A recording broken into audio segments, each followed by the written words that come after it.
Hello there, Fat Girl Freestyle here, and I'm so happy to see you today. I hope you're happy to see me as well.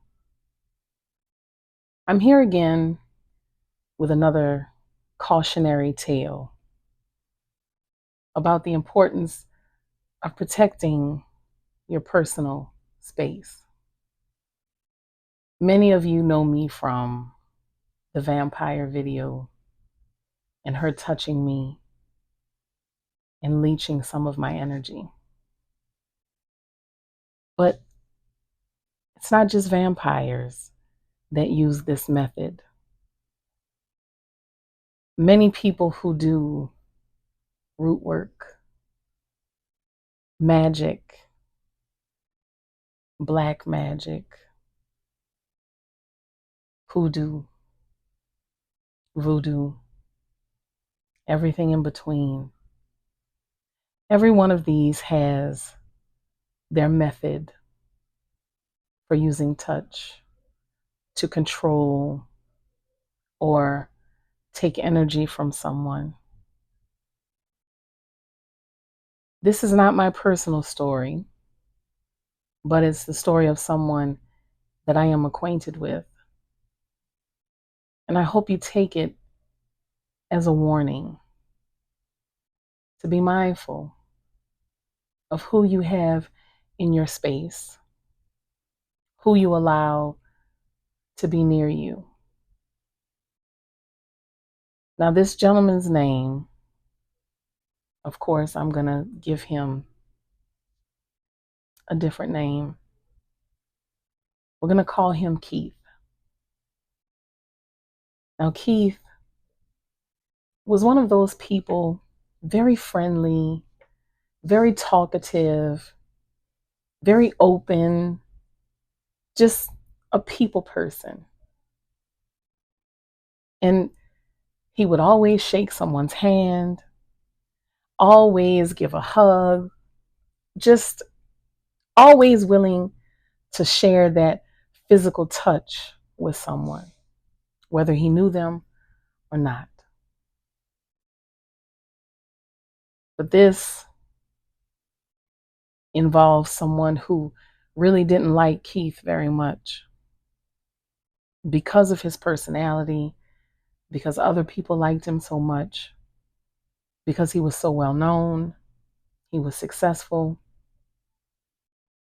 There's always that one person that's willing to do any and everything to destroy us. This particular person that wanted to destroy Keith was a coworker, and it was another guy. And apparently, he was initiated into some spiritual practice. I haven't received a straight answer as to what that is, but he decided to make Keith his target. And what he would do is, every time he saw Keith, he would reach out and shake his hand, but he would also put his hand on his shoulder and give it a little squeeze. Innocent gesture, right? What he was actually doing was draining Keith. And after every interaction with this particular coworker of his, Keith said he started noticing he would feel dizzy. He would feel sick. He would feel confusion sometimes. But it took him quite some time to put two and two together, because Keith is one of those people, he doesn't want to believe that people can truly be Terrible. But let me tell y'all something. A smile can hide a multitude of evil. And a gesture that seems so friendly and so innocent can definitely hide bad intentions. So Keith started feeling this way every time this person touched him. It was affecting his performance at work. He started missing days, and it got to a point where he would be away from work for 2 or 3 days and he would start feeling better. And of course, he would return to work and it would be the same routine again with this person. Now, Keith is a religious man, and religious people tend not to believe in spiritual practices that involve magic, so to speak. But it took someone in his life, his grandmother, to tell him that something wasn't right, that he wasn't experiencing these things in a normal way, that something else was happening.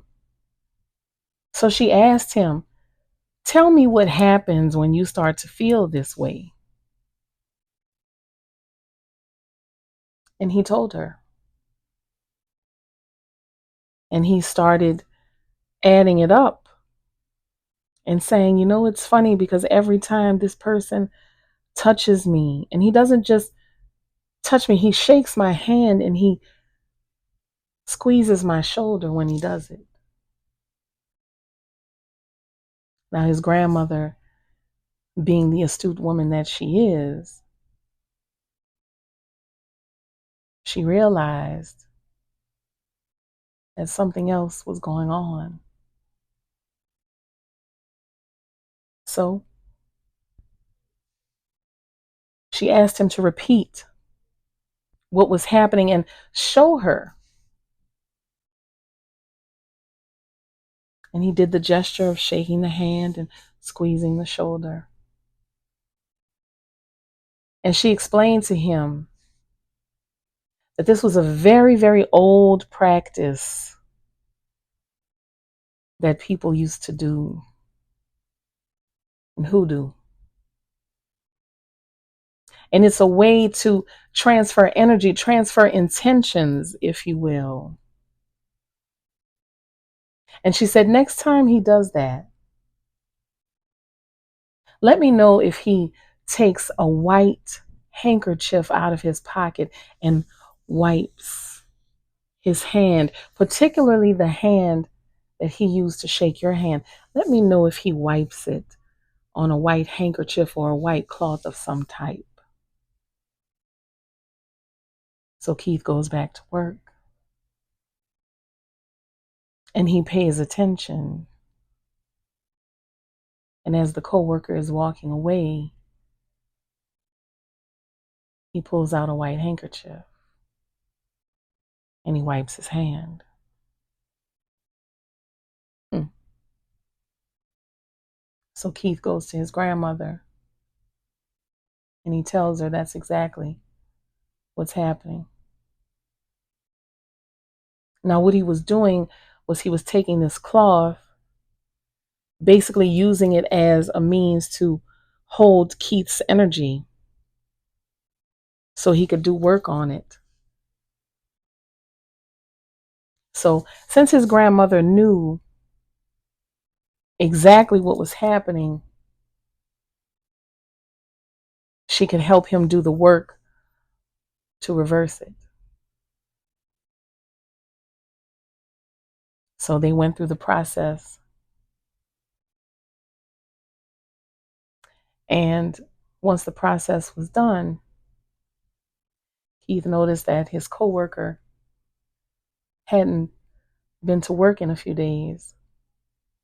So he asked one of the managers, "Hey, I noticed so and so hasn't been here. What's going on?" He's been sick, severely sick. So sick, he couldn't even make it into work. So sick, he had to go to the hospital. So sick that he's going to have a lengthy recovery. So we're not even sure if he's going to come back. Keith goes to his grandmother and he asks her, "When you cleansed me, when you took off whatever work he was putting on me, what did you do to him?" And she told him. She said, "All the things he was doing to you, I sent it back to him times 3. Because that's how it works. Everything you put out has to come back to you. So keep in mind, folks, when people are trying to touch you, what is their true intention? What are they really trying to do? So be aware and protect your personal space. I love you.